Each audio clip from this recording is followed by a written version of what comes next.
Merci. Donc, bienvenue. Ce qui nous rassemble aujourd'hui, c'est une question extrêmement vaste et pas lisible de manière tout à fait cohérente. Donc, ça va ressembler, c'est cette heure qu'on va passer un peu plus, heure et demie, à des prélèvements comme on va picorer sur cette question du messianisme qui a eu plusieurs aspects mais qui correspond, c'est ce que je vais essayer de montrer, à quelques fondamentaux et surtout qui a été donc inventé et initié à l'époque de l'Ancien Testament, de la mise par écrit de l'Ancien Testament, c'est-à-dire, on va dire, troisième, deuxième siècle avant notre ère, et qui fonctionne encore à ce jour comme une sorte de principe espérance ou de problématique euh, qui, à côté de la prophétie, constituent les deux apports, on va dire essentiels, en tout cas les plus importants, du judaïsme, puis ensuite du christianisme, mais surtout du judaïsme, à notre civilisation. Alors, le mot Messie, peut-être que vous le savez, mais c'est bien de revenir dessus en quelques mots rapidement, signifie tout simplement oint, c'est-à-dire, le mot n'est pas très joli, c'est-à-dire celui qui a reçu, celui ou l'objet. Dans le texte de l'Ancien Testament, ça peut être des objets, des pierres de dévotion, des arbres, et pas seulement des personnes, qui ont reçu une onction, c'est-à-dire de l'huile qui a été consacrée, l'huile d'olive, avec toutes sortes d'onguents dedans et de parfums. Et donc, ça permet de distinguer cet objet et assez rapidement cette personne du reste de la création. Il n'y a pas à ce moment-là, et dans l'Ancien Testament, il n'y a pas un arrière-plan qui soit métaphysique ou mystique, ça viendra beaucoup plus tard. Et donc, il y a toutes sortes de figures qui possèdent la capacité d'onction, c'est-à-dire de créer quelqu'un qui va être distingué, et ça va être le cas pour les premiers rois d'Israël, lorsque Samuel va verser sur la tête du roi David, celui qui va devenir le roi David, l'onction qui lui permet d'être le roi, comment dirais-je, distingué des Juifs. Cette onction, elle va jouer beaucoup plus tard, mais de façon très importante, parce que lorsque cette dynastie, la dynastie des descendants du roi David, autour du Xe siècle avant notre ère, c'est David, et donc 4 siècles plus tard, cette dynastie s'est en gros éteinte. Il n'y a plus de roi descendant de David en Israël, et il n'y a plus de roi de toute façon en Israël. L'idée que quelqu'un, un roi, va revenir et va recevoir à nouveau cette onction, va être, comment dirais-je, attendue avec espérance. On va voir que tout ça, quelle importance ça a, le principe espérance, va être attendu par la population, les fidèles du judaïsme, les fidèles juifs et après du judaïsme. Et l'idée que quelqu'un, un fils, un descendant, pardon, de David, va revenir, c'est-à-dire va être nommé roi ou va se proclamer roi d'Israël, fait l'objet d'une prévision messianique, c'est-à-dire il va recevoir l'onction, et on sait, mais je le dis déjà maintenant, que c'est dans cette lignée que Jésus va être considéré, on l'a dans l'évangile, pardon, selon saint Marc, où il y a 3 fois 14 générations entre Adam et Jésus, et la deuxième, donc la deuxième fois, deuxième génération dont il descend, c'est David, et à ce titre, le roi David, et à ce titre, il est Messie, c'est-à-dire il est oint, on attend de lui qu'il rétablisse, on va voir qu'il ne va pas le faire, mais on attend de lui qu'il rétablisse la royauté sur Israël. Il fera tout à fait autre chose, mais il va garder le titre de Messie et après il va récolter d'autres titres comme fils de Dieu Mais le premier titre qui va lui être attribué, c'est celui de Messie, c'est-à-dire celui qui a, par sa naissance, reçu une onction et donc il peut se considérer comme roi d'Israël.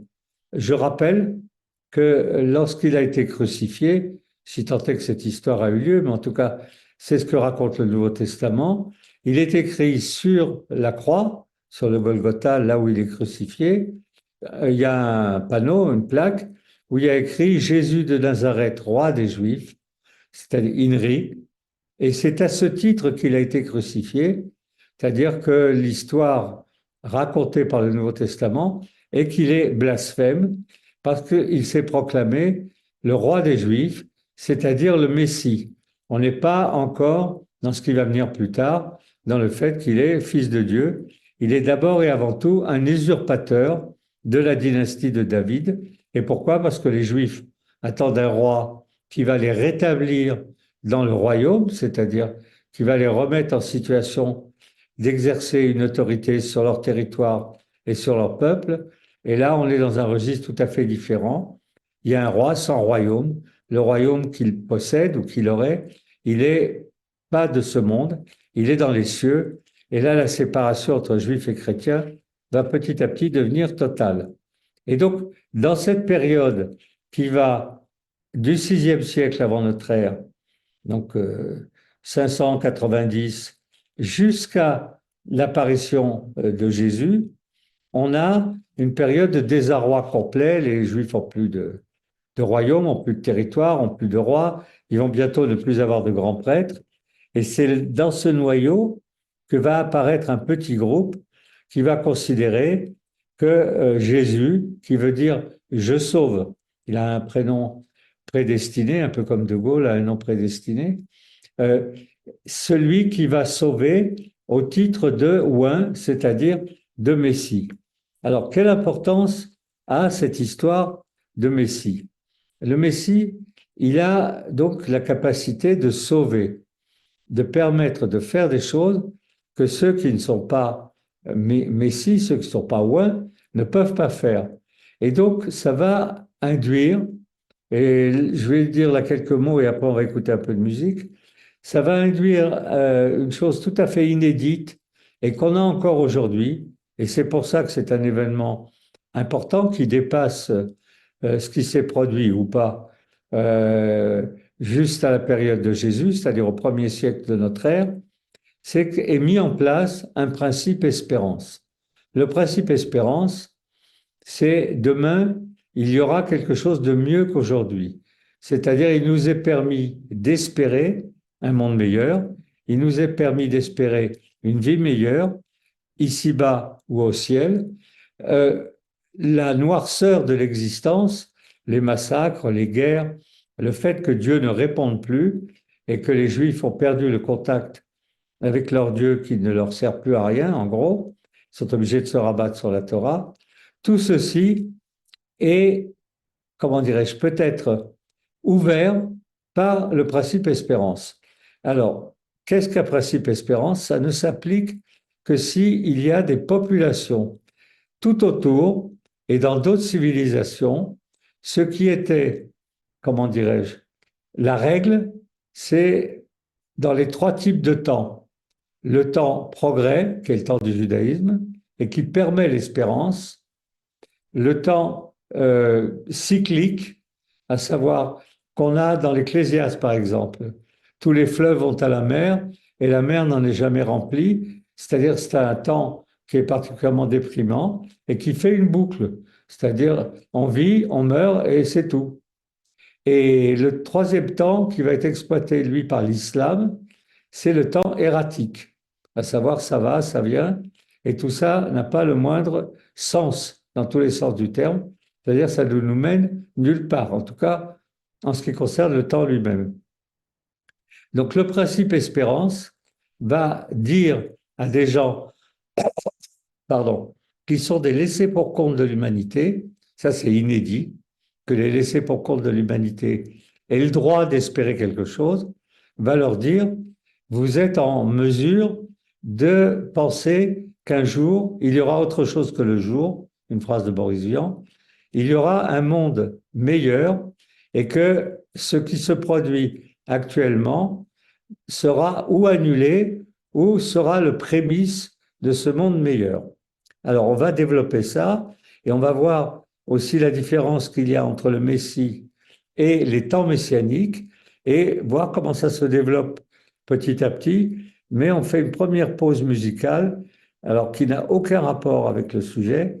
Je voulais vous faire écouter 4 extraits de l'introduction du Rondo Capriccioso de Camille Saint-Saëns, opus 28, donc pour ceux qui s'intéressent à ça, et interprété par Anne-Sophie Mutter. Je trouve que c'est une violoniste absolument incroyable, et l'Orchestre Philharmonique.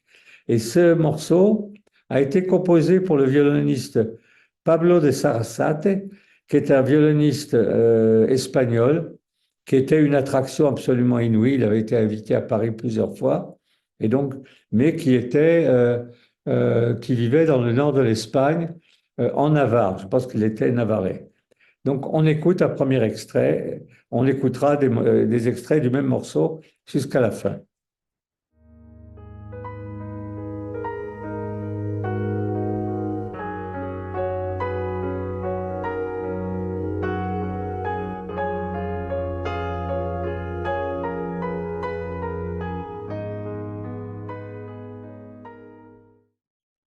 Qui est à l'initiative de ce concept de temps-progrès? C'est dans la Bible hébraïque, c'est Abraham. Abraham, pour ceux qui se souviennent ou qui connaissent ces versets, il lui est dit, va vers le pays que je te montrerai. Et donc, il est mis en mouvement. Il va quitter Ur en Chaldée et il va progresser à la fois géographiquement et dans le temps. Il va être à l'origine du peuple hébreu, et même si c'est très tardif, il sera quasiment centenaire quand il aura des enfants, mais cette mise en mouvement, elle est spécifique au judaïsme. C'est-à-dire, d'un côté, je mets en route un processus, je vais, et de l'autre côté, ce processus va se perpétuer euh, avec les enfants et les petits-enfants, et ainsi de suite. Qu'est-ce qui est à mettre en regard et qui n'est pas le temps abrahamique? C'est le temps circulaire d'Ulysse. Dans le récit d'Ulysse, il fait un long voyage, un tour complet, et il revient là où il était, de là où il est parti. Et donc ce temps cyclique, c'est celui qui est, comment dirais-je, compris, admis et voulu par les Grecs. Et le voyage d'Ulysse est à mettre complètement en regard et à l'opposé du voyage d'Abraham. Alors, qu'est-ce qui peut expliquer ces deux attitudes différentes entre deux déplacements, en gros, et des déplacements conséquents? Et c'est le fait que le premier déplacement, celui d'Abraham, s'adresse à un peuple. Il est question d'une population.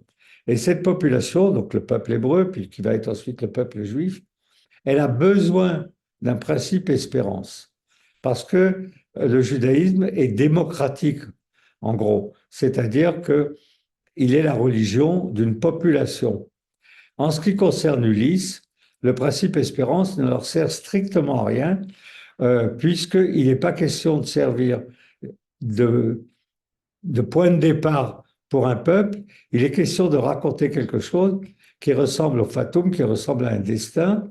Et donc les grandes civilisations, qu'elles soient grecques, égyptiennes, romaines ou mésopotamiennes, ne perçoivent pas la durée comme une durée qui permet de s'émanciper ou de se libérer. Et donc, ils ne s'émanciperont pas, ni ne dureront. C'est le christianisme qui va introduire à l'intérieur, en particulier du monde romain, l'idée que les laissés pour compte de l'humanité, c'est-à-dire quasiment tout le monde, ont le droit de voir au-delà de leur propre misère. Et donc, de là va s'inventer l'idée de messianité. Cette histoire, elle va se développer avec quelque chose de relativement étrange là aussi. Et c'est pour ça que je dis, il faut picorer parce qu'il faudrait développer chaque élément. le choix qui va être fait par le christianisme, c'est le fait que Jésus est le Messie, c'est-à-dire quelque chose qui a eu lieu. Jésus aurait vécu et aurait exercé sa prédication jusqu'au l'an 30 de notre ère, peut-être un peu moins parce qu'il y a un problème de calendrier, enfin peu importe, au début du 1er siècle. Et cette prédication, c'est elle qui va être gérée par ce qui va être construit sur l'événement Jésus, c'est-à-dire une église. Cette église va exploiter un déjà eu lieu, à savoir un Messie déjà venu. C'est très problématique, vous le savez, parce que Jésus étant mort, quelle que soit la manière dont il est mort, il n'y a aucune différence entre la période où il était vivant et la période où il est mort. Ils ont beau, les premiers apôtres, dire qu'il va y avoir une parousie, c'est-à-dire qu'il va revenir, il ne revient pas, et surtout, il ne se passe rien qui soit, comment dirais-je, profitable. Au contraire, les premiers chrétiens, jusqu'au IIIe siècle, voire même au-delà, presque quatrième, vont être donnés à manger aux lions par l'Empire romain, et donc il est difficile de prétendre que sa venue a modifié en bien l'état des laissés pour compte de l'humanité. Donc le moteur est derrière et il faut le gérer. Dans le judaïsme, le Messie est constamment à venir. Et il y a énormément d'interdits de ne pas prévoir la venue du Messie. Ça, c'est certain. Il y a eu certains penseurs du judaïsme, pour des raisons X, je peux donner un exemple. C'est par exemple Isaac Abravanel, qui était le trésorier d'Isabelle la catholique, et il a été expulsé d'Espagne en même temps que tout le monde. Et en étant expulsé d'Espagne en même temps que tout le monde, il a dit, ça n'est pas possible, c'est un événement apocalyptique que moi je sois expulsé, puisque je suis une personne tout à fait remarquable. Et donc, le Messie va venir il a fait des calculs, dans les 3 ou 4 ans. Il a vécu assez longtemps pour constater que le Messie ne venait pas, et il s'y est repris une deuxième fois, et il a dit, pardon, erreur, le Messie va venir dans 5, 6 ans. Et il a vécu assez longtemps pour constater que ses prévisions sur le moment où le Messie viendrait ne tenaient pas la route.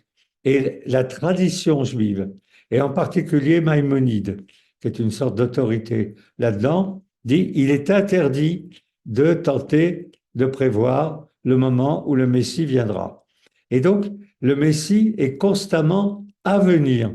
C'est un horizon, c'est un principe, c'est quelque chose de structurant, mais qui est structurant parce que, au fond, comme il n'a pas eu lieu, il permet d'espérer.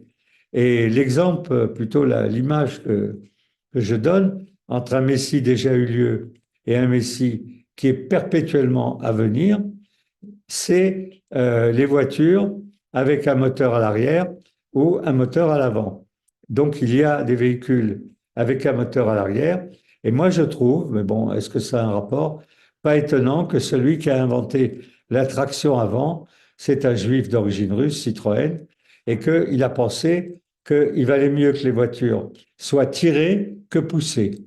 Alors il y a un exemple plus concret dans l'histoire du moteur à l'arrière et du moteur à l'avant, c'est lorsque la révolution russe s'est produite en 1917, s'est posé assez vite la question, après l'échec de la révolution universelle, c'est-à-dire l'extension de la révolution russe au monde entier, et le repli donc sur la Russie, sur l'URSS, de que faire.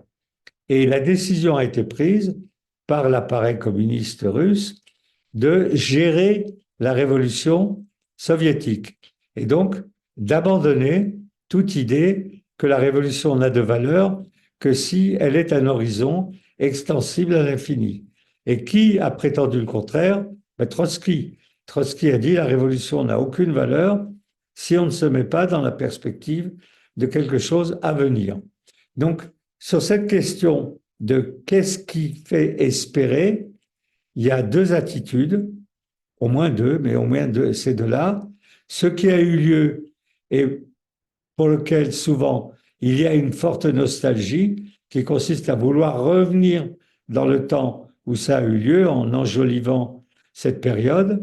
Et puis ceux qui disent on l'a toujours comme un progrès, on l'a toujours comme un principe à venir et qu'à ce moment-là, on construit notre espoir sur quelque chose qui n'a pas eu lieu, mais qui aura lieu.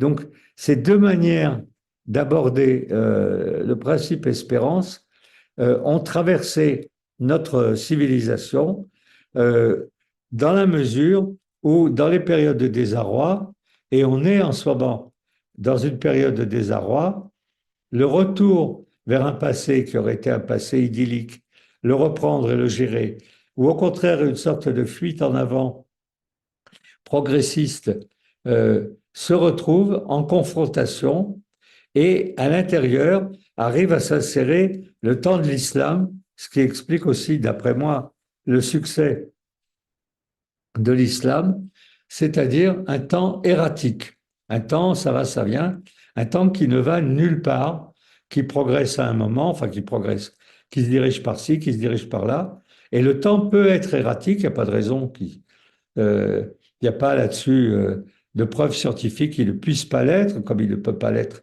obligatoirement un temps progrès ou un temps ancien, fondateur. Le temps devient un argument qu'on doit intégrer pour savoir comment vivre. Et comment vivre, c'est où on gère ce qui a eu lieu, où on se projette sur quelque chose qui va avoir lieu, où ça va, ça vient, et on vit dans une sorte de vase clos un peu désespérant qui est compris entre la naissance et la mort, et sans aucun moyen de fédérer les populations qui sont égarées, parce qu'avec le temps erratique, on peut fédérer personne, sans avoir la possibilité de fédérer des populations, alors qu'avec le temps, le Messie passé à l'arrière, on peut toujours fédérer des populations, savoir ça a eu lieu, donc ça se reproduira. Et avec le principe progrès, on peut toujours fédérer des populations parce que le Messie et le progrès est à venir. Et donc, voilà ce qu'on peut dire en gros sur cette histoire un peu complexe et qui va traverser à la fois le judaïsme, le christianisme et pour une part très faible, l'islam. L'islam n'est pas progressiste, j'ai eu l'occasion de le dire plusieurs fois.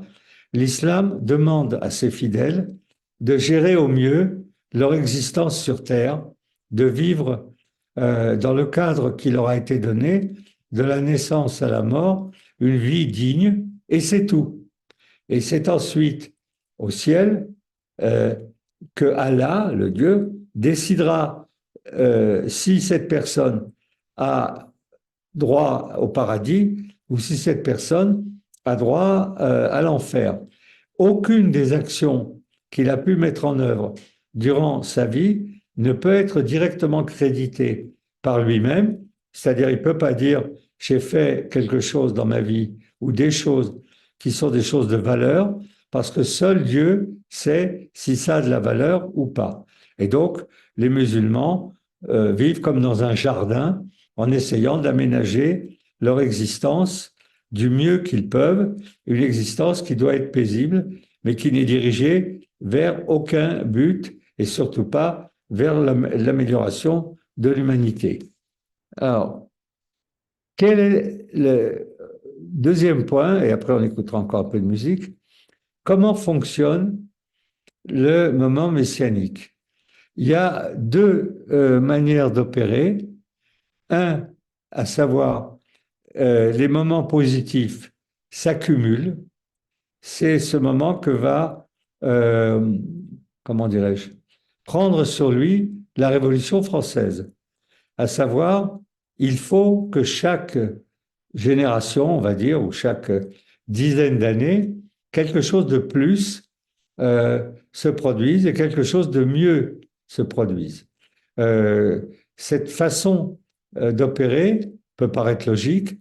Après tout, on a une vie qui est de plus en plus, comment dirais-je, de qualité au fur et à mesure que le temps passe, sauf que quand c'est pas le cas, parce que par exemple c'est pas le cas actuellement, les doutes sont épouvantables quant au fait que nos enfants vivraient une vie meilleure que la nôtre, et à ce moment-là, ça n'est pas une difficulté qu'on peut franchir, c'est quelque chose qui fait que tout s'effondre, parce qu'on est condamné par la civilisation chrétienne et par la Révolution française à être dans un progrès continu.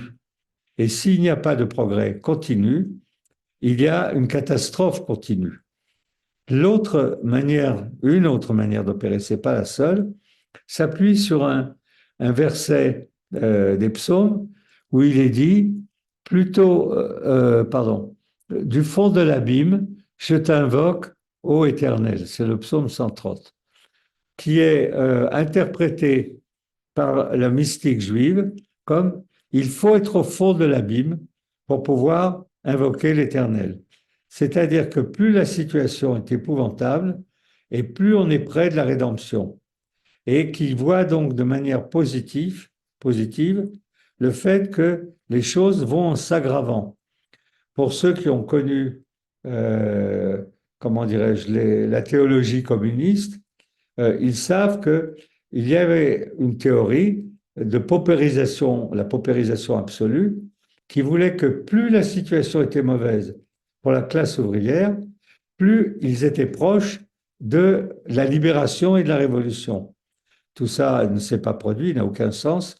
Ils ont émis cette hypothèse au moment où la situation de la classe ouvrière, les 30 glorieuses, allait s'améliorant, mais c'est une des manières de fonder le principe espérance, c'est d'être au fond de l'abîme.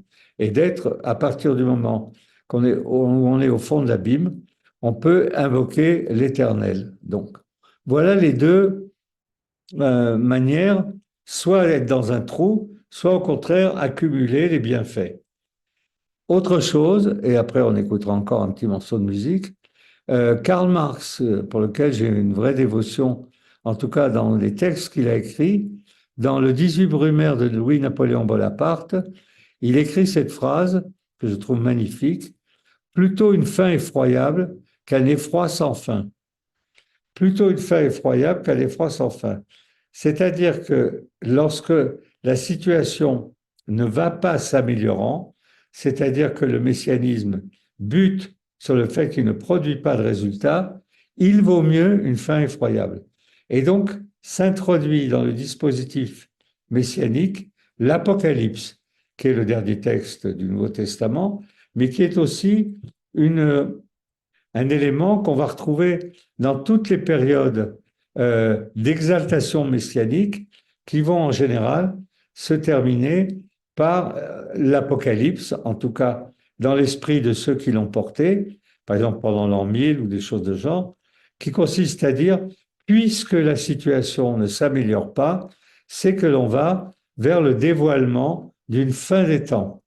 Et donc, je reparlerai tout à l'heure de la fin des temps. On écoute un deuxième extrait musical.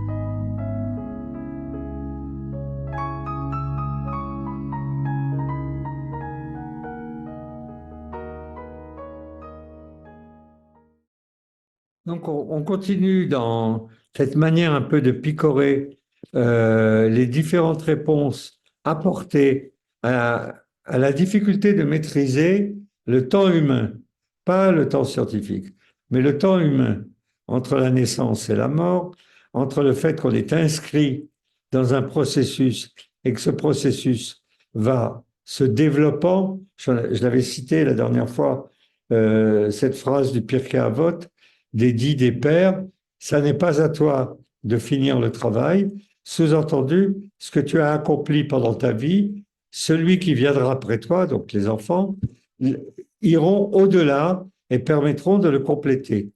Et le calendrier juif a joué avec cette idée qu'il y avait quand même à un moment une issue, à savoir qu'on est en 5700 et des poussières 26, je crois, ou 27, années depuis la création du monde et d'Adam, et que quand on sera rentrer dans le 6e millénaire, ce sera le millénaire de la fin des temps.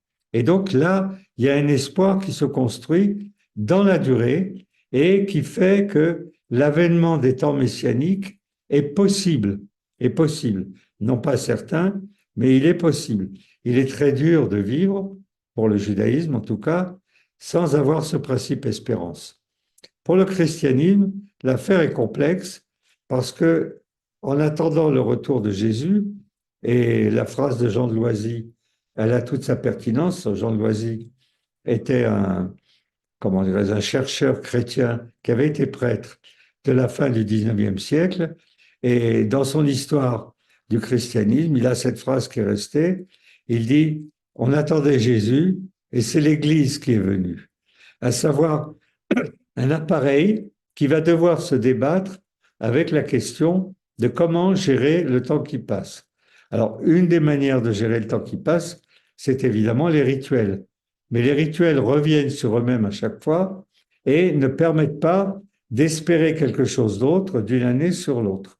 Et l'Église a rapté d'une certaine façon le principe espérance en donnant deux manières de fonctionner. Un, on fonctionne avec du rituel, c'est-à-dire on s'améliore chacun en vue de la vie dans l'au-delà, et le fait que la vraie vie n'est pas ici, et donc il n'y a pas lieu de tenir compte des difficultés qu'on a à vivre ici-bas, la vraie vie est ailleurs. Et c'est ailleurs que le temps va s'arrêter et qu'on vivra un temps immobile, puisque c'est l'aspiration de ceux qui ont souffert, à savoir un temps qui ne régressera pas, qui c'est un temps immobile. Et quant à l'islam, la notion du temps ne joue aucun rôle. Il est dit plusieurs fois dans le Coran que Dieu est le maître du temps. C'est lui qui a créé le monde et il peut le défaire et le déstructurer à tout moment. Et donc, les musulmans, et je crois qu'il faut qu'on comprenne ça parce qu'on n'arrive pas bien à comprendre ce qui caractérise leur fonctionnement, même quand ce n'est pas un fonctionnement fanatique. Ils n'attendent rien du temps qui passe. Et lorsque quelque chose a été fixé avec des délais, lorsque par exemple un accord a été passé et que cet accord est signé, ils n'en tiennent strictement aucun compte. Tous les accords militaires, politiques, ou entre les gens, qu'ils passent, sont des trêves. Et là, la notion du temps, elle est étrange parce qu'elle n'est pas la nôtre, mais il faut qu'on la comprenne. Elle est très puissante. Une trêve n'est pas un temps bouclé. C'est-à-dire que si, par exemple, deux pays ou deux groupes sont en conflit, euh, un des deux, je pense en particulier, par exemple, à Israël, qui de ce côté-là est occidental, entre guillemets, va vouloir signer des accords de paix avec ses voisins, y compris même avec le Hamas, avec tous ceux qui l'entourent. Et il n'arrive pas à bien comprendre qu'aucun de ces accords n'est destiné à durer. Ce sont des trêves, c'est-à-dire des interruptions dans un dispositif qui peut reprendre à tout moment. Et quand on n'a pas un temps qui est un temps qui permet de construire, mais qui est un temps erratique, qui est ce qui caractérise le temps de l'islam tel qu'il a été créé par Dieu et tel qu'il en est le maître, c'est plusieurs fois écrit, paquet de fois écrit dans le Coran, il est le maître de la création, Allah est le maître du temps, et il peut revenir en arrière, aller sur les côtés, il ne dit pas ça, se revenir en arrière n'a pas de sens, il fait ce qu'il veut, et il ne tire aucune conclusion, comment dirais-je, progressiste, je parle des musulmans, du fait qu'ils ont eu un âge d'or et qu'ils l'ont plus. Ils ont eu un âge d'or, ils l'ont plus. Ils auront à nouveau un âge d'or. C'est aussi bête que ça. Qu'ils ont été soumis à des peuples non musulmans, un jour ils seront soumis, ils se soumettront eux-mêmes à des peuples musulmans. Et ainsi de suite, à savoir qu'ils n'ont pas de Messie, Mahomet n'est pas un Messie, Mahomet est un Kidam, et que les poussées, comment ça, les poussées d'adrénaline mystiques qu'ils ont eues sont des poussées de combat. elles ne sont pas liées au fait de dire que Mahomet a été désigné comme Messie, c'est-à-dire comme étant celui qui va conduire les musulmans hors de leur histoire de malheur. Ce qui va conduire les musulmans hors de leur histoire de malheur, c'est le Coran, et non pas Mahomet. Donc, on bute aujourd'hui dans ce triptyque du temps progrès ou du temps cyclique sur ce troisième temps qui est le temps erratique.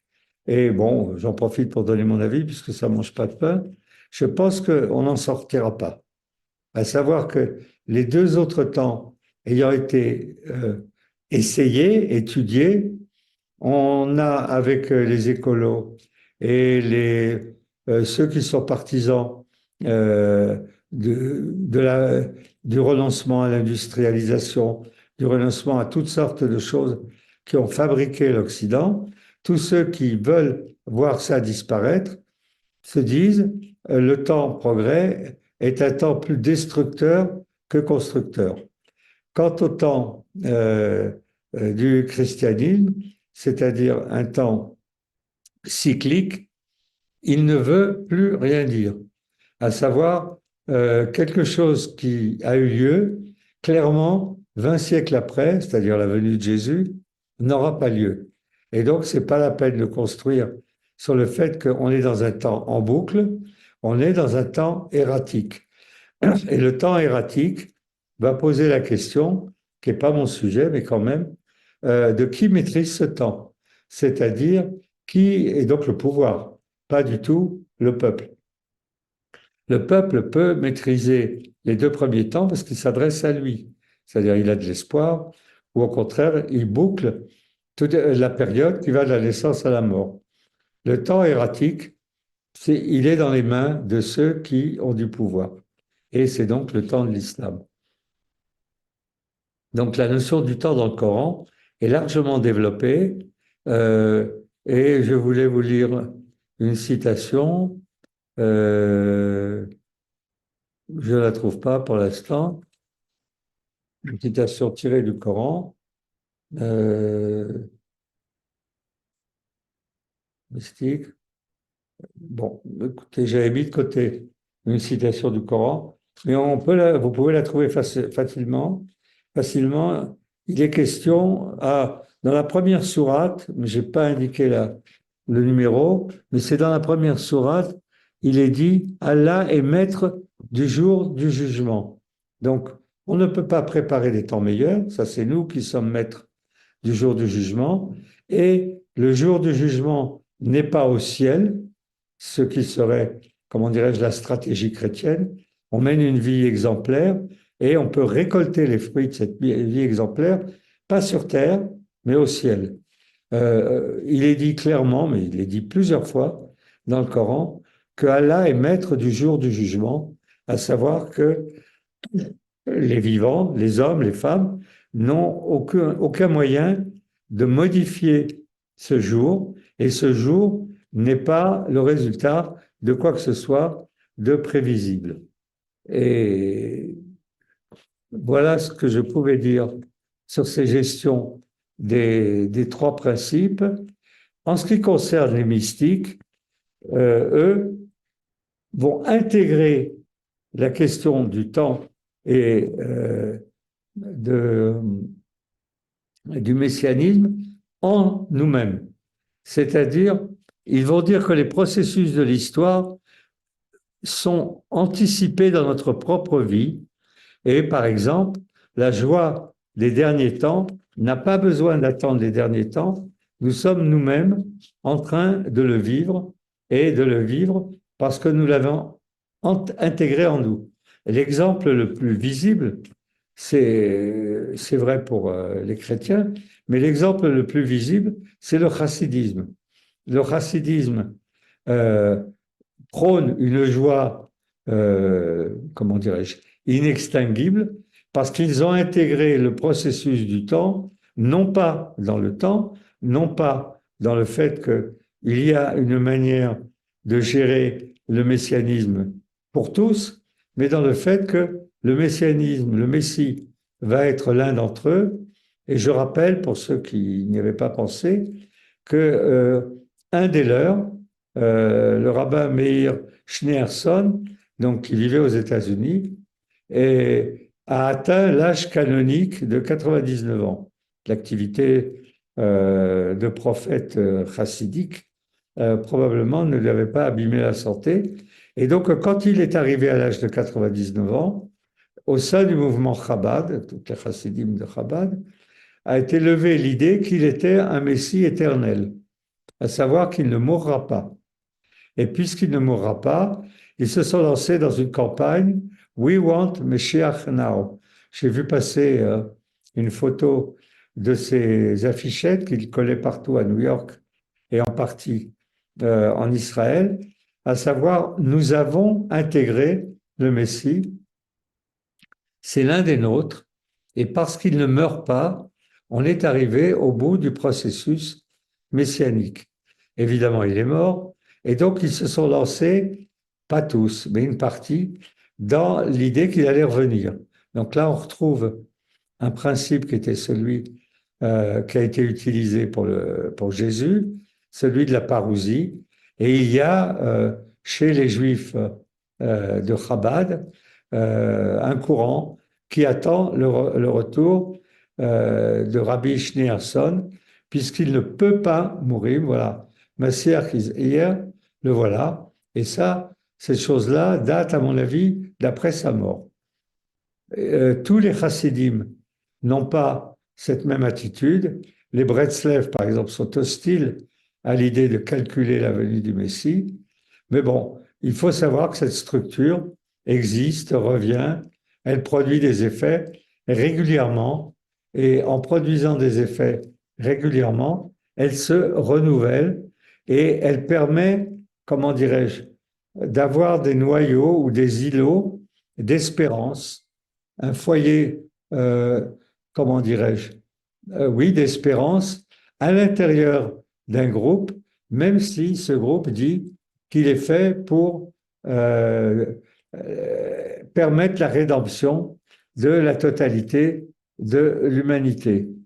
Et ce groupe va donner une réponse aux trois façons de gérer.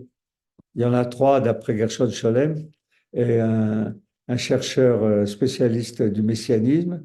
Et je me suis rallié à son analyse de quelqu'un qui connaissait bien le judaïsme et qui avait un esprit rationnel. Trois façons de gérer le temps qui passe. J'en ai parlé, mais je reviens dessus.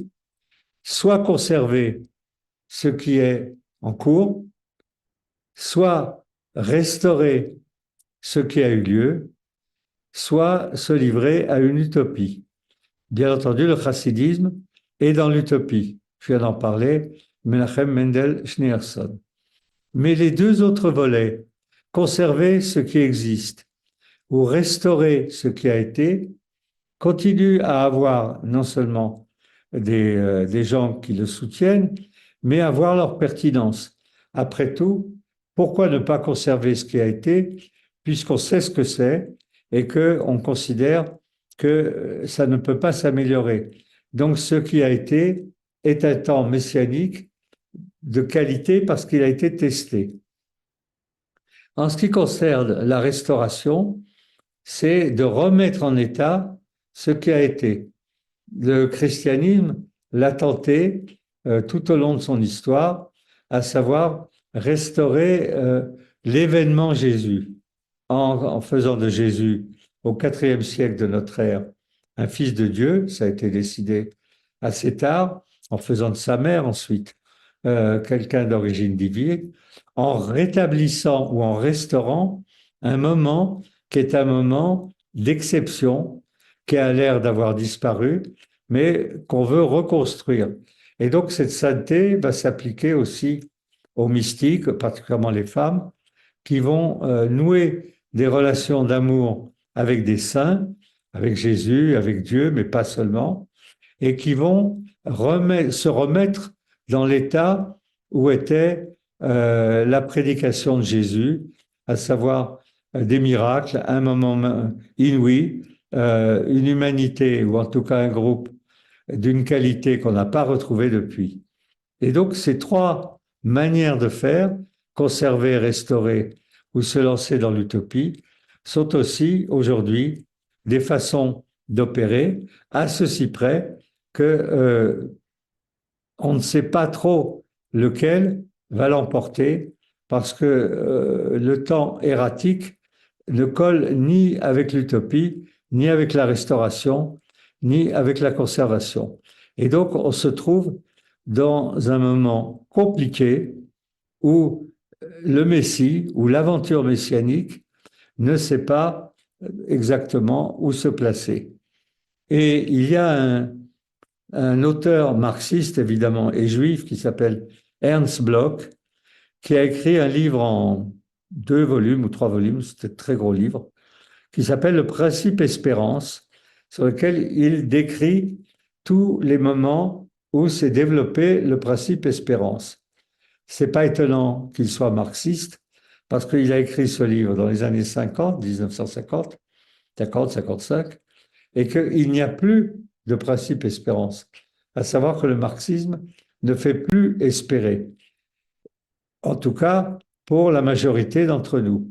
Pour les jeunes, ou certains jeunes, le fait de ne pas lâcher ce morceau, le fait de continuer ou de remettre en route un principe espérance, les met en mouvement, parfois même brutalement, et ça paraît difficile à empêcher parce que c'est un des effets, d'une certaine façon, de la jeunesse, de construire un principe espérance.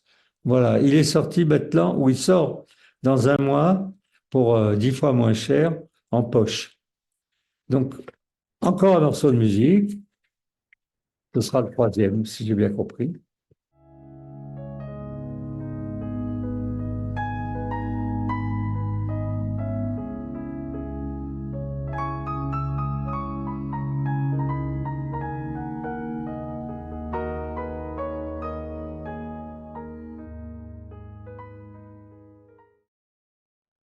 Alors, quelques petites choses que j'ai omises.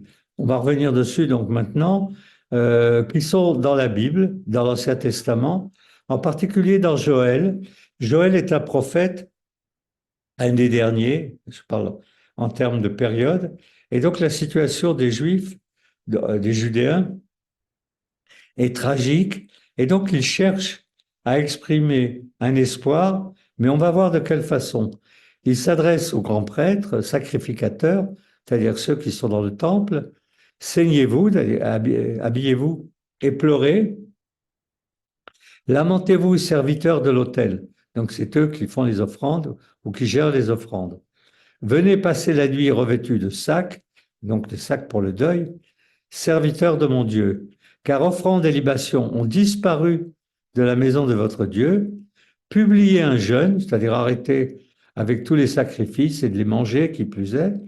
Publiez une convocation solennelle, assemblez les vieillards, tous les habitants du pays, dans la maison de l'Éternel, votre Dieu, donc le Dieu des grands prêtres, et criez à l'Éternel, ah, quel jour, car le jour de l'Éternel est proche, il vient comme un ravage du Tout-Puissant. Ce concept du jour de l'Éternel, c'est un concept apocalyptique, c'est-à-dire qu'à un moment, ce sera, en latin on dit dies irae, c'est-à-dire pour l'Église, le jour de colère de Dieu, et que ce jour de l'Éternel est proche, c'est-à-dire qu'à un moment, alors qu'on s'y attend pas, à cause de comportements qui sont des comportements indignes, Dieu va rentrer en colère, et c'est aussi une manière de prévoir une messianité peu tranquille, mais une messianité quand même, c'est l'intervention d'un facteur extérieur. Donc le jour de colère, ça peut être une guerre atomique, ça peut être, pour ceux qui ont la foi, l'intervention de Dieu, c'est-à-dire une interruption de tous les processus que je vous ai décrits, une intervention, pardon, une interruption tout à fait imprévisible et brutale et absolue. C'est ce qu'on appelle aussi l'apocalypse. Et il est dit également, sache bien que dans la période finale de l'histoire, donc il est question de la fin de l'histoire, les temps seront difficiles, les hommes seront égoïstes, avides d'argent, vantards et prétentieux. Et donc ce serait là un signe qu'on sort de l'histoire. Et sortir de l'histoire est probablement ce dont on rêve actuellement le plus, estimant qu'il n'y a rien de bon à attendre de la continuité des événements tels qu'ils se déroulent. Et donc, on demande de sortir de cette histoire qui est perçue comme une histoire cauchemardesque d'une certaine façon. Et là encore, ça a été traité dans l'Ancien Testament, ça a été traité évidemment par la venue de Jésus, qui dit arrêtez de vous occuper de l'histoire et du temps qui passe, préparez le terrain pour la venue du ciel. Il dit que Saint Jean-Baptiste a préparé la venue, la mienne, et moi je prépare, dit Jésus, la venue des temps autres, c'est-à-dire des temps qui seront ceux impromptus. Il le dit, enfin en tout cas il le dit. On lui fait dire dans le Nouveau Testament, quelqu'un l'interroge et lui dit, quand aura lieu la fin de l'histoire, quand aura lieu le jour du Seigneur, ça s'appelle le jour du Seigneur dans le christianisme, et il dit, vous n'avez pas à le savoir, et d'une certaine façon, il laisse entendre qu'il n'en sait rien. Mais c'est l'idée que quelque chose d'impromptu peut se produire qui viendrait mettre à bas tous les principes espérances qui ont été bâtis par les collectivités humaines et qui réduirait l'humanité à rien, comme ça s'est déjà produit, comme on en voit dans tous les documentaires maintenant à la télévision. Première glaciation, deuxième glaciation, éruption volcanique qui recouvre la totalité de la Terre. Tout ceci n'est pas maîtrisable par l'homme, c'est clairement pas maîtrisable par l'homme, et viendrait rendre la discussion sur le messianisme totalement vaine. Dans l'islam, pour clore cette histoire, il est dit que Dieu possède, Allah, possède tous les pouvoirs, et il possède donc le pouvoir de créer d'autres mondes. C'est le seul qui dit ça, c'est pas le cas dans le judaïsme. Le judaïsme, le monde qu'il a créé, c'est celui qu'on doit gérer. Dans le christianisme, le monde qu'il a créé, ils n'en ont rien à faire puisque il faut qu'ils aillent au ciel. Dans l'islam, ce monde peut s'effondrer, il peut devenir un tas de poussière, Dieu en fera un autre. Il peut même éviter que celui-là devienne un tas de poussière. En tout état de cause, la pluralité des mondes est admise à la fois par le Coran et par les croyants musulmans, ce qui, je ne le cache pas, est très problématique parce que si nous avons une pluralité des mondes, et vous savez que on n'a pas besoin d'être musulman pour croire à ça, c'est quelque chose qui commence à prendre de l'ampleur avec les découvertes scientifiques des exoplanètes et des choses comme ça. À ce moment-là, la manière dont on gère notre propre existence n'a aucun intérêt. On est aéré sans fin sur une Terre qui est possible, qui ne durerait pas, qui pourrait complètement disparaître. Et donc, toutes ces histoires paraissent de plus en plus de l'histoire ancienne, à l'époque où il y avait des peuples et que ces peuples avaient besoin de se fédérer autour d'un principe espérance. Ou à l'envers, puisqu'il n'y a plus de peuple, alors il n'y a plus de principe espérance. Et surtout, on n'en a pas besoin. Donc voilà, je ne voulais pas aller plus loin parce qu'on se retrouve régulièrement sur d'autres sujets. Je veux bien qu'on écoute le dernier extrait. Et si vous avez des questions et que je connais la réponse, ce qui n'est pas évident, je vous donnerai ces réponses.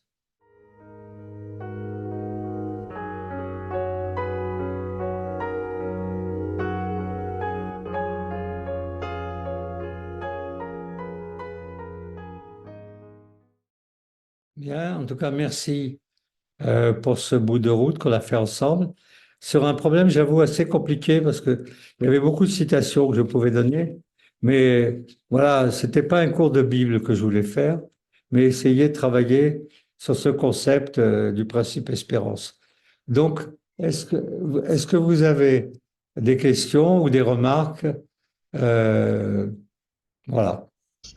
Merci infiniment, Izzy. Alors, n'hésitez pas, pour qu'on termine ensemble avec des questions-remarques, à activer votre caméra, hein, pour ceux qui ne l'ont pas fait.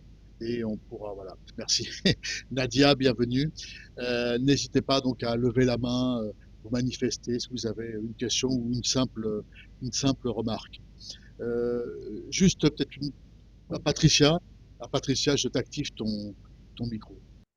Il a Vas-y. fallu que j'attende 1 heure pour que tu parles du mot foi. Je Euh, parle, j'entends pas bien. il a fallu que j'attende 1 heure du début de ton exposé pour entendre le mot foi. Oui, Et je pense que, bon, tu connais un peu ma position religieuse, je pense que nous, ce qui nous guide, c'est l'espérance, d'accord, mais parce qu'on a la foi, parce qu'on a la émina. c'est une question ou une remarque? Je crois que c'est une remarque sur C'est une sur remarque, la c'est une foi, remarque. la place de la foi. C'est- Merci, Voilà, merci. c'est une remarque. Et c'est vrai que je suis pas brutale en disant ça, c'est que j'attendais que tu parles de la foi juive. Et c'est au bout d'1 heure que tu as dit à un moment donné, pour ceux qui ont la foi. Et ça me choque parce que, en tant que juif, que juive, euh, c'est ça qui nous donne cette espérance, justement. Cette bitachon, cette croyance en ce que le Messie va arriver. C'est notre foi, c'est ma foi qui me fait cette espérance. Très bien. Merci, Patricia, on a compris. Voilà, Donc, je sais pas si tu veux répondre, si tu veux oui, ben, il va ajouter, répondre, mais si tu le laisses répondre, il va oui, Oui, je répondre. veux bien bien répondre. sûr, J'avais bien sûr. prévu une question de ce genre, j'ai pas la foi. Donc le travail que je fais sur le judaïsme, le christianisme et l'islam, c'est quelque chose qui peut ressembler à de la foi, mais qui n'en est pas. C'est qu'est-ce qui nous organise comme collectivité, ce qui n'est pas tout à fait pareil. Parce qu'on peut être organisé comme collectivité sans croire en Dieu. On a un peuple pour les juifs, on a un appareil pour l'Église, et il y a un livre pour les musulmans, le Coran. Et donc, comme je m'attendais un peu à ce genre de questions, j'ai préparé, je vais vous en lire un tout petit peu, hein, pas tout. C'est ce qu'écrit Maïmonide. Je pense que vous me créditerez, peut-être pas, hein, du fait que Maïmonide est un des décideurs, un des décisionnaires les centraux du judaïsme. En tout cas, il n'y a pas beaucoup de gens qui considèrent que ce qu'il écrit ne vaut rien. Or, voilà ce qu'il écrit sur l'espérance messianique.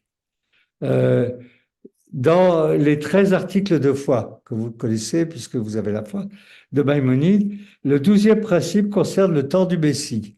Donc, il y a quelque chose dans les articles de foi sur le temps du Messie. Il consiste à croire et à tenir pour vrai qu'il viendra et à ne pas penser qu'il tardera. Ça, c'est dans les articles de foi. Bien qu'il tarde, attendons-le. On ne doit pas fixer un temps pour sa venue, ni spéculer sur les versets bibliques pour en hâter le jour.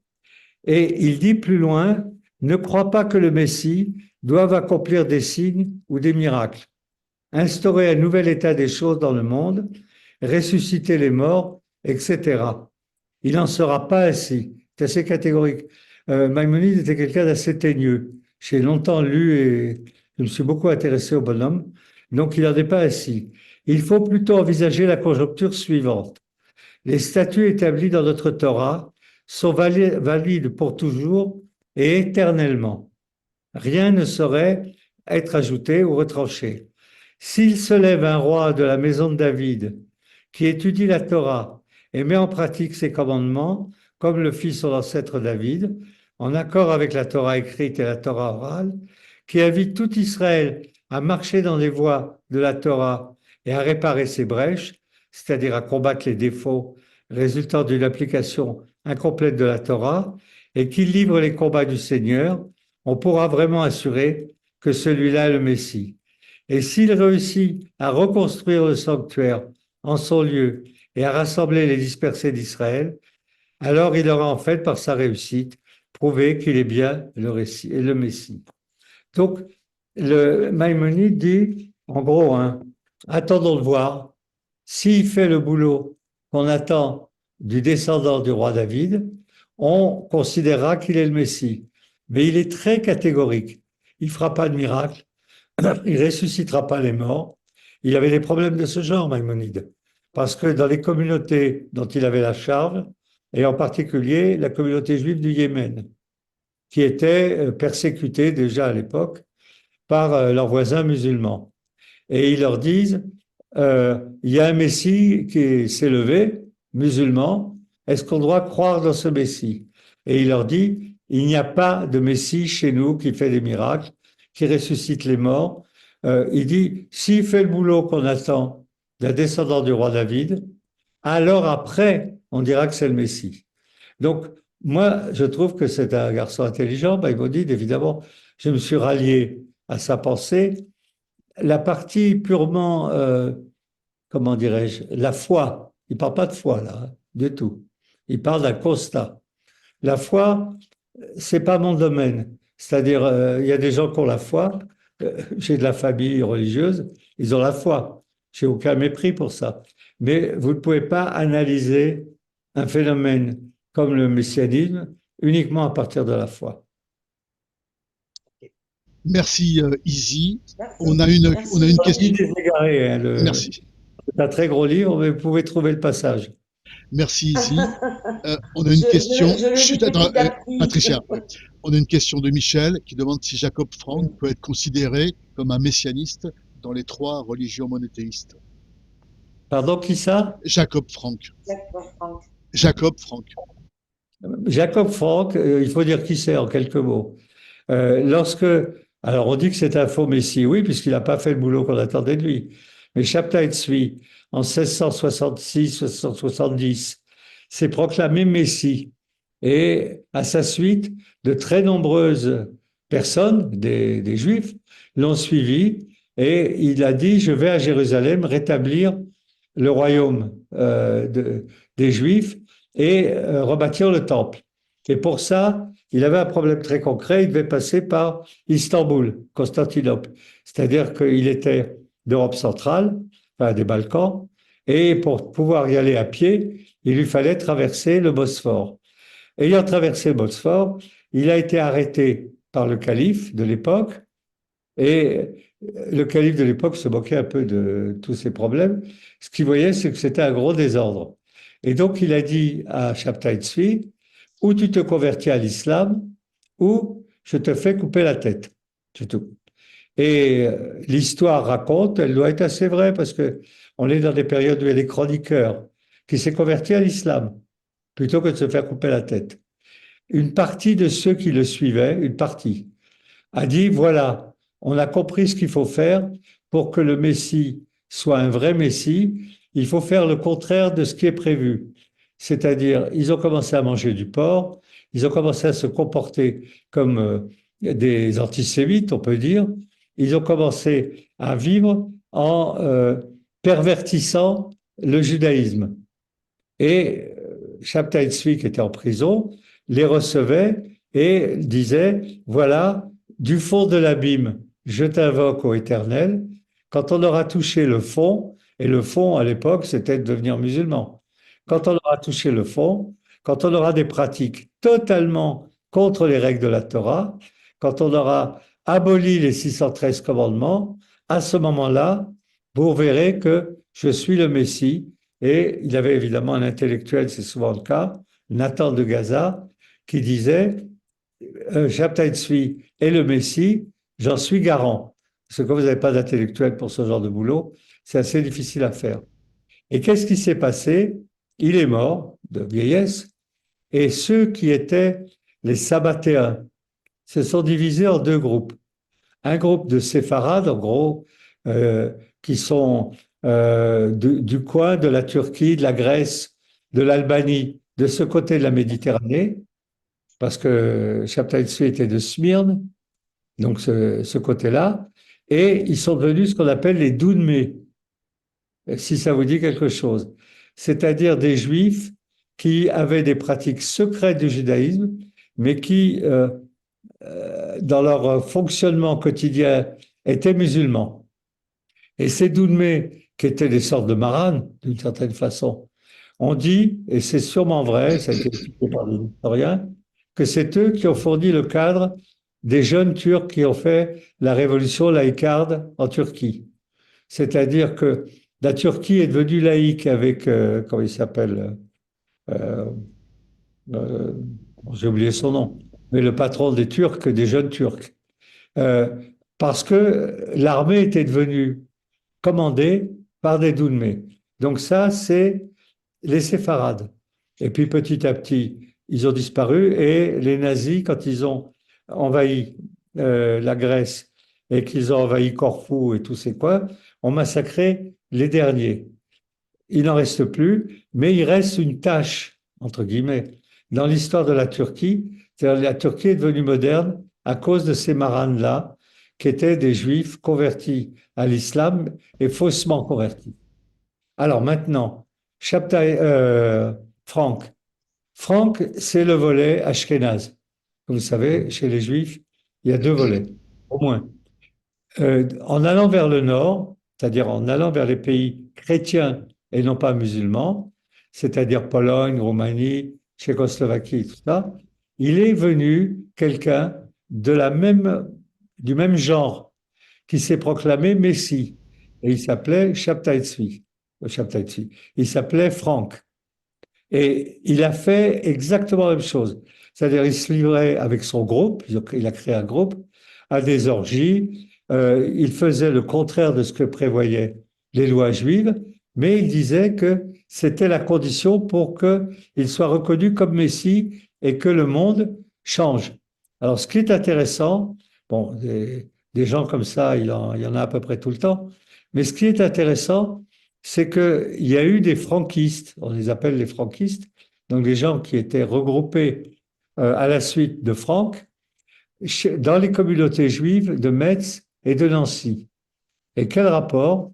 Au moment de la Révolution française, ils ont demandé à ceux qui pouvaient voter, et les régions de l'Est de Metz et de Nancy avaient des députés, parce que ils étaient considérés comme des membres du Parlement, qui était le Parlement de la France à cette époque-là.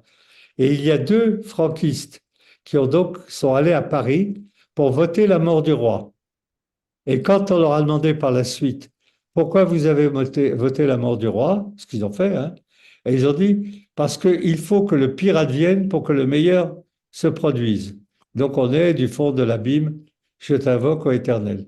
Donc ils se moquaient absolument, totalement du sort de Louis XVI, mais ils ont contribué à le décapiter au nom de la logique qui a été mise en route par Shabtai Tzvi. Voilà pour les franquistes. Il n'y en a plus. Enfin, il n'y en a plus. On considère qu'il n'y en a plus. Merci Izzy. Donc je me tourne s'il y a encore une dernière question ou remarque. N'hésitez pas à lever la main, manifestez-vous. Izzy, oui, une question.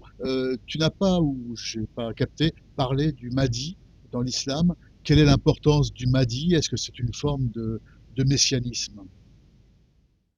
Alors, le Mahdi, c'est le volet chiite, chiite de l'attente d'un sauveur. Comme le sauveur, ils ont eu le même problème que tout le monde. Il a été tué d'abord par ceux qui allaient devenir les sunnites, et ensuite les suivants ont été tués également. Ils ont décidé, certains d'entre eux, pas tous, vous allez voir pour le nombre, qu'il y aura 12 Mahdi et que le 12e sera celui qui va sauver l'islam chiite, c'est-à-dire la totalité de l'islam. Il faut penser que les chiites sont minoritaires, ils sont particulièrement teigneux, mais ils sont minoritaires, ils sont 10 ou 15% de la population musulmane. Et donc, à partir du moment où c'est de génération en génération, est arrivé le 11e Mahdi, ils ont compris que ça allait pas se faire, ça allait pas marcher, et ils ont dit donc il y a un imam caché. Cet imam caché, il va apparaître quand ce sera son tour. Et donc, ils attendent l'apparition de l'imam caché. Voilà, il n'y a pas de grosse différence avec la parousie. C'est celui qui va sauver l'islam est là, mais il est caché. Et en attendant, on a des imams de seconde catégorie ou des imams qui se prétendent descendre de la lignée des imams, parce qu'il y a une lignée d'imams où ils ne sont pas 12, ils sont beaucoup plus nombreux. Et par exemple, c'est le cas de l'imam Khomeini, qui n'est pas un imam caché, qui est un imam qu'on peut encore voir vivant, enfin pour l'instant.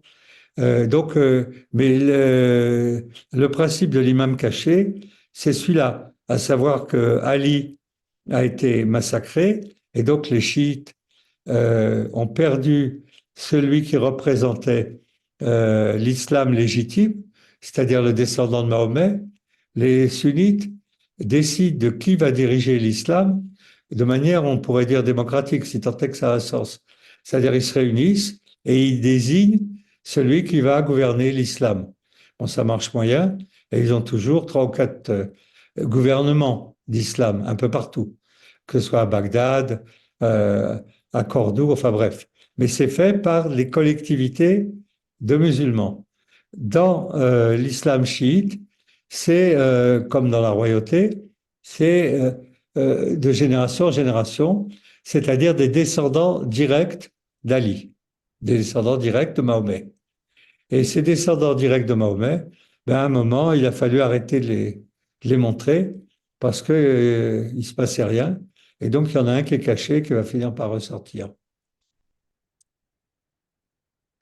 Là, oui, on me signale un livre d'Olga Torkat, le livre de Jacob.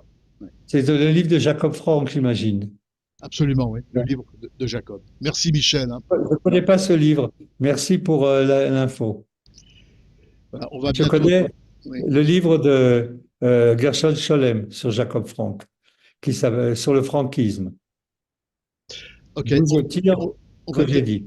on va terminer, sauf s'il y a une toute dernière question, si quelqu'un veut faire une dernière question ou remarque. Alors Nadia, alors une petite seconde, je vous active votre micro dans quelques secondes. Je vous écoute. Bonsoir. Euh, donc, euh, donc, vous avez dit par rapport donc, au 12e principe, pour le temps du Messie, donc il n'y aurait pas de miracle. Ah, c'est ce que Euh, dit Maïmonide. Maïmonide a décidé, en anglais on dit to play down, c'est-à-dire de réduire à presque rien l'exaltation messianique. d'accord. Ouais. Est-ce que donc ça signifie qu'il y a donc il y a pas unanimité sur cette question? Pardon?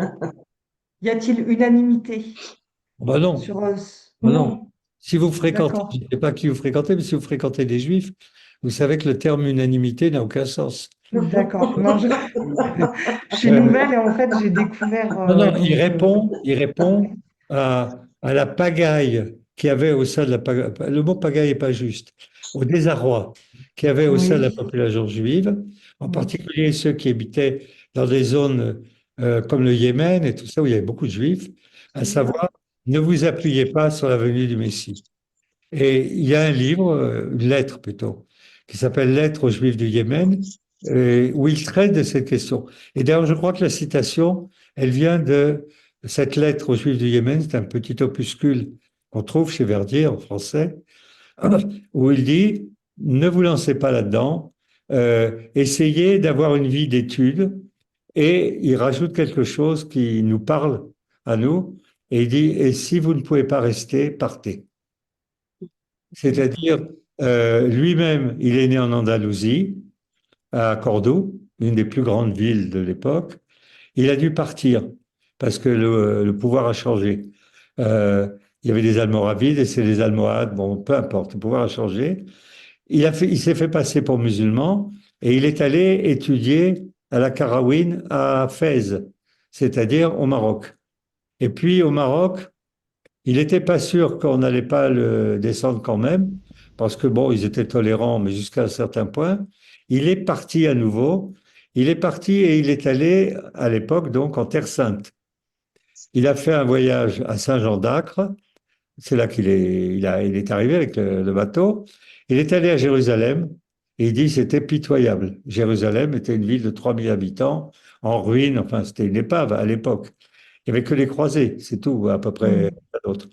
Et il est allé ensuite au Caire où il est devenu chef de la communauté juive, pratiquement de tout le monde arabo-musulman. Il est devenu. Alors, il était très décrié, il a été attaqué par les gens qui étaient sur place, la nomenclature, mais comme c'était un intellectuel, c'était une mule. Et je peux juste donner une anecdote, ça pourra peut-être vous éclairer sur ce personnage, dont le portrait se trouve à la Galerie des législateurs de l'humanité à Washington, au, au Congrès. Il y a Platon, Maïmonide et tout ça. J'ai écrit un scénario de cinéma sur Maïmonide. J'y ai passé 3 ans. Euh, et donc, je l'ai écrit, je savais ce qu'il mangeait. Vous savez, quand vous écrivez un scénario de cinéma, vous vous intéressez à tout, comment il s'habille, comment s'appelait sa sœur et tout. Il avait une sœur qui était mariée à quelqu'un du palais et tout ça. Enfin bref, Oui. c'était un homme influent. Et il était médecin de Saladin, ce qui est pas rien. Et, D'accord, oui. pardon? D'accord, quand même, oui. Oui. Ah Médecin. Et oui, donc, c'est et, un grand homme, oui. et quand il a été question de tourner ce scénario, donc je l'ai livré, quelqu'un qui s'appelle Serge Moati, qui est un ami, ça, m'a dit, qui tu vois pour jouer le rôle de Maïmonide? Ouais. J'avais une idée, parce que c'était une fiction, c'était Richard Berry. Parce que Richard Berry n'est pas un intellectuel, j'ai rencontré plusieurs fois, mais il avait cette âpreté. Et il est séfarade, enfin bref. Mais comment ça euh, mince. La conversation a continué avec Moati et il m'a dit, et pourquoi Richard Berry? Il m'a dit, parce que je lui ai dit, c'est parce que c'est un mec pas drôle. Et j'ai dit, il me fait penser à Fabius, c'est-à-dire une sorte de chieur très instruit, c'est ce qu'il était Maïmonide, je ne vais pas vous rentrer dans les trucs, Mhm. et qui avait une autorité énorme, mais en même temps, personne ne l'aimait. Mais ça s'appelle, il D'accord. était débarqué de son boulot plusieurs fois. C'est Saladin à chaque fois qu'il l'a remis en place. Donc, voilà le bonhomme, mais c'est une D'accord. autorité totale et absolue. Alors, pour terminer, il avait autant d'ennemis qu'il y avait d'opinions. Et en D'accord. particulier, du côté de la Mésopotamie, les Gaonim étaient dans le point de vue adverse, c'est-à-dire ils étaient contre Maïmonide. Voilà. Merci, Et en Izzy. fait, Allez, on va terminer. Regarde ce que j'ai. C'est quoi? Il y a le son, il y a le son, j'ai le son. Oui, Je ne J'ai peux oui. le pas dire son. ça, mais Oui. Là, ce que j'ai à côté de moi tout le temps, ce sont les 13 professions de foi de les Maïmonide. 13 professions D'accord, de foi. d'accord. Oui, Voilà. Et il a organisé le judaïsme, absolument. Absolument. On lui voilà. doit ça. Ouais. Et il y a marqué au début, je ne vais pas rester longtemps, Jean-Luc et Izzy, ce texte est inauguré par la formule de Anima Amim Be'emuna Shelema, tu sais, Anima Amim. Et c'est, je crois, d'une foi parfaite. C'est, Alors, c'est trop j'en tard. reviens toujours au même mot, mais je ne veux pas te retarder, il est 20 heures. Non, non, ne m'en tardez pas, c'est une autre discussion. C'est Oui. que à cette époque, les intellectuels, en particulier, c'en était un, hein.